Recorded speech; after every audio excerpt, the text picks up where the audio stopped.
Good morning. Hey, you guys. So it's the 31st of May, and we started doing this reading just 31 days ago. So it's been, hi, Kathy Lynn. It's been, for me, a great thing to be able to do this. And so thank you. Thank you for those of you that drop in and listen. And there's just no end to the need, I think, for this message and for this hopefully uplifting message. And it's kind of a combination of this man's message and hopefully a little bit of my own. And I say a prayer and ask that God come into this conversation each morning. So, hey, Megan, good morning. It's a bit of a sad morning for me. We lost another friend this week to addiction, and so many have gone this last couple of months. A lot of fellas. For me, in my life, mostly men. All men, actually, this last little while, and so I'm a little bit sad. It's like there is a corresponding. There's a double pandemic happening. There's the thing that's happening with the COVID. Is that how you say it? COVID. The COVID-19. But there's also this mental illness, mental health, mental illness, addiction, alcoholism thing that's happening. And I work at a treatment center a few nights a week and help out there.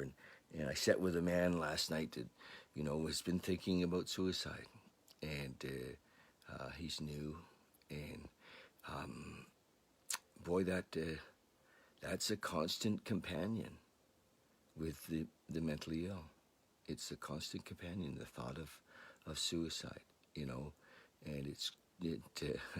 going to say this, it seems crazy, but it's for many of us in the addiction world, it seems like a viable solution. It's a pretty permanent solution to a temporary problem, but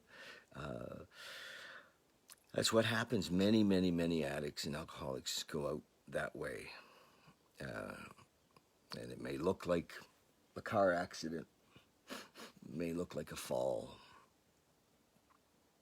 but it's often a last desperate move, and because of the terror in our minds and the panic in our minds, and so many go that way, and it's just it's kind of a silent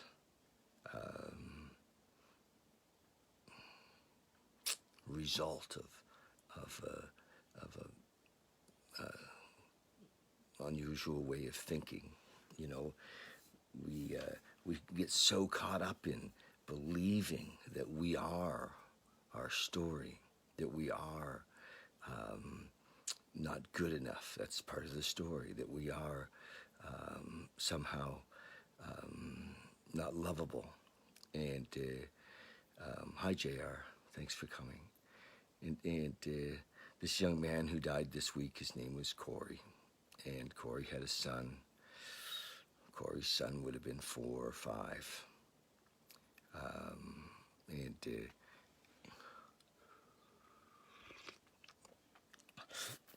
And when I look at the posts, hi, Ann. I look at the posts on Facebook today, and I recognize that hundreds of man hours went into helping this man.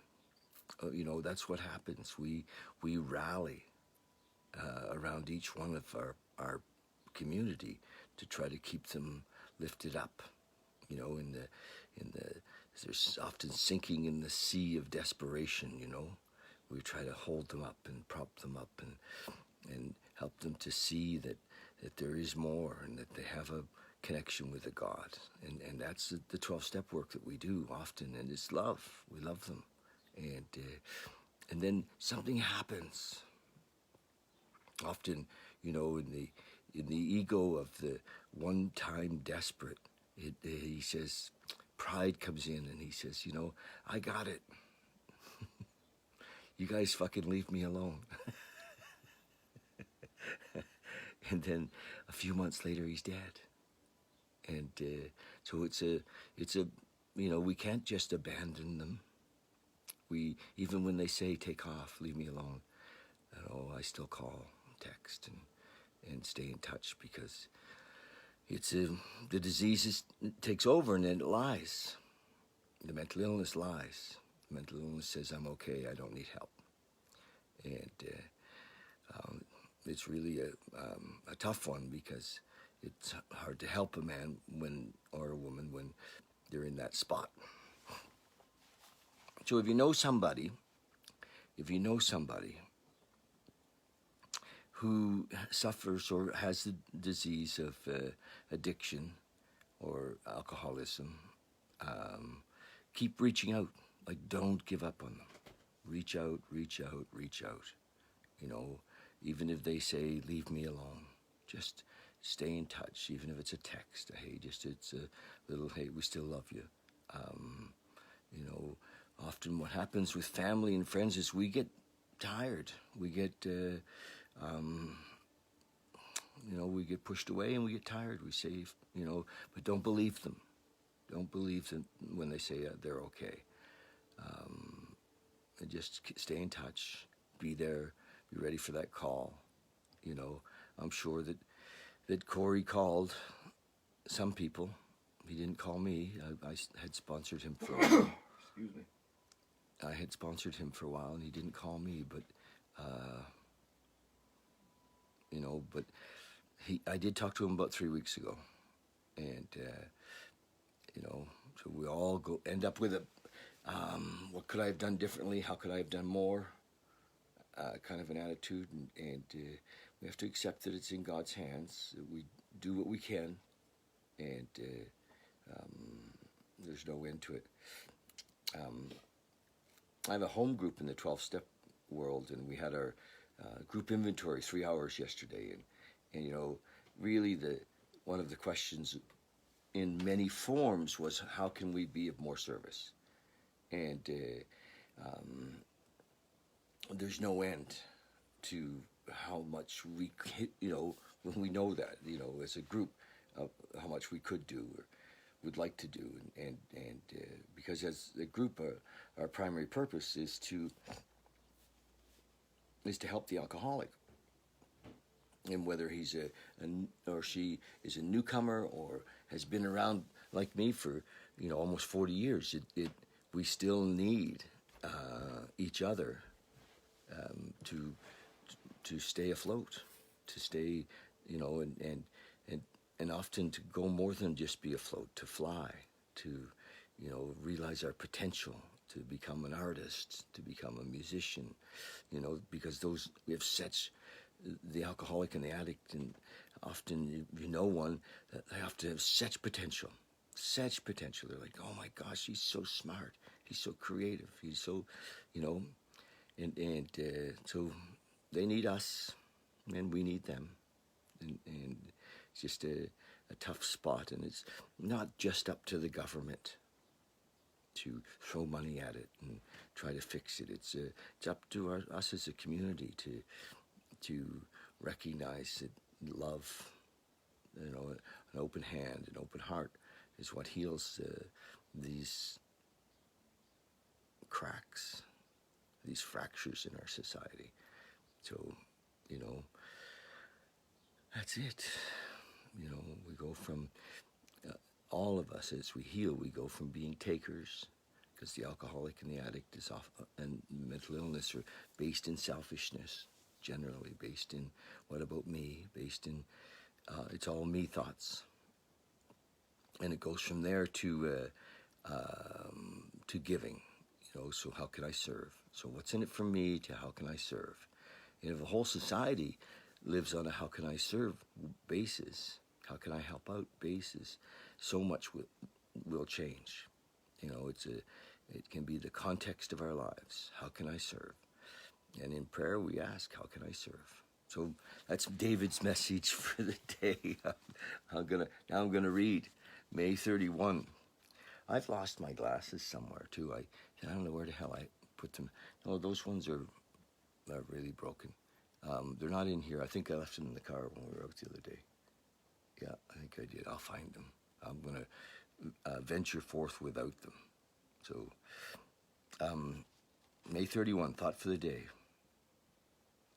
I shall not wait to be drafted for service to my fellow man. What a great opening line for this day, eh? I shall not wait to be drafted for service to my fellow man. I shall volunteer. I shall be loyal in my attendance, generous in my giving, kind in my criticism, creative in my suggestions, loving in my attitudes. I shall give to AA or my 12-step world. I shall give my interest, my enthusiasm, my devotion, and most of all, myself. The question is, do I also accept this as my AA credo? So, that paragraph certainly falls in line with what I was just saying. And, you know, we get disheartened when we lose so many, but many are saved. Many have a new life and become, happy, joyous, and free. Become what I call ambassadors of love. It's what we can be, ambassadors of love. That's our job. That's your new title. You're an ambassador of love. And the more love we give, the more love we are. It's in the giving that we receive. And we can't wait to get it, to give it away. We just give it away. The desired spiritual experience is the feeling of love and caring for another. Yes. Meditation for the day. Prayer is of many kinds, but of whatever kind of prayer is the linking up of the soul and the mind of God. Let's try that again. I'm having a little trouble with my I haven't, this might help, but they only have one lens. I was going to say, you got one spectacle over there you can hold up. They only have one lens. I've got Nathaniel and Trevor in the room with me, and these old black glasses will help. They've worked. Okay, let's try this again. Prayer is of many kinds, but of whatever kind of prayer is the linking up of the soul and the mind of God. Many kinds, but of whatever kind of prayer is the linking up of the soul and the mind to God. So that if prayer is only a glance of faith, a look or a word of love, or just a feeling of confidence in the goodness and purpose in the universe, still the result of that prayer is added strength to meet all temptation and to overcome them. Oh, I see. Even if no supplication is expressed, all the supply and strength that is necessary is secured. Because the soul, being linked and united to God, receives from Him all spiritual help needed. The soul, when it's in human body, still needs the things belonging to its heavenly habitation. Hi, Sarah Elson. Good morning, honey. So they're basically addressing in the reading today that we are spiritual beings having a human experience. And there are many ways for us to be connected to Source, to God. And all of them we can call prayer. Even the shortest little prayers. Even the shortest little prayer. And sometimes my prayers are just guide me, guide me, guide me. Thy will, not my will. Thy will, not my will. And because when I'm in trouble, it's when I'm in my will. right? And sometimes it's thank you, thank you, thank you.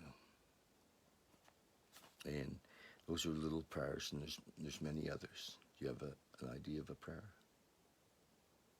I just say, grateful as a beautiful day around me. Hey, look at that.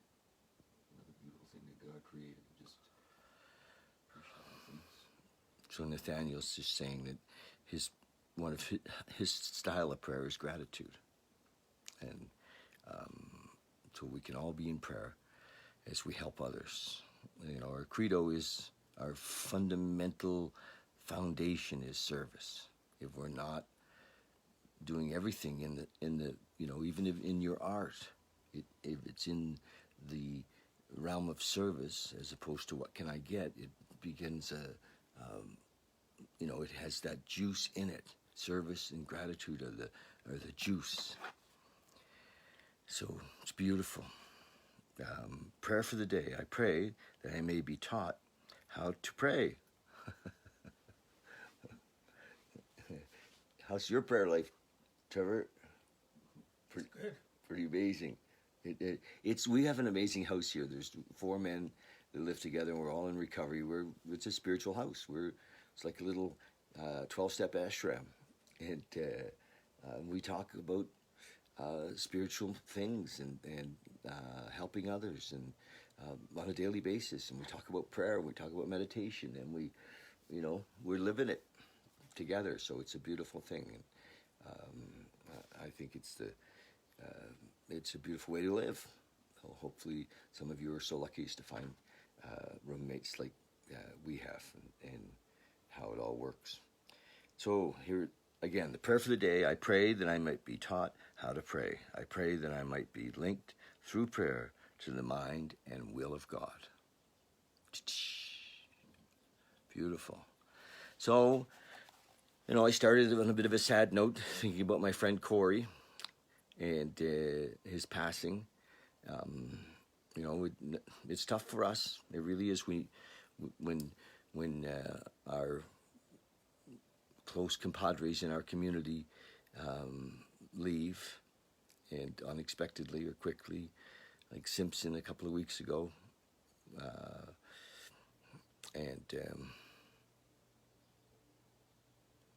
there's another fellow just before that. My mind slips, but there's tons. They're just, and it doesn't show up. Statistically, it's just a crazy thing because it doesn't show up the way we would think. So anyway, from that sad note to the direction in this book today, and the theme of all of the 12 steps is service. Turning our will and our lives over, because we can't manage the show. The alcoholic, the addict, the mentally ill have to surrender, and no amount of pills actually seems to help us. We let go of thinking we know. The 2 words that keep us in everlasting ignorance are, I know. I talk to the addict all the time. He says, yeah, I know. Great. If you know, what are you doing here? Anyway, so knowing it and living it. Knowing it and living it is the beautiful way. Okay, love you guys. Thanks so much for all your comments today. And we're on YouTube. Find us, Valley and Beyond, on YouTube. And I'd love it if you'd go and subscribe there. This will be posted there shortly. And it'll also be posted here on several places in Facebook. So it's one of my ways of giving back. So thanks so much for allowing this to happen. Have a happy Sunday. What a beautiful day. And we'll talk tomorrow morning. Okay. Love you. Bye. We just want to remind you, tomorrow night, Monday night, we have on this, Facebook channel, and on YouTube, we have a live meditation group. It usually goes for about an hour and a half. So there's conversation, and so Monday evening, 7 o'clock. Join us if you'd like. Okay, bye-bye.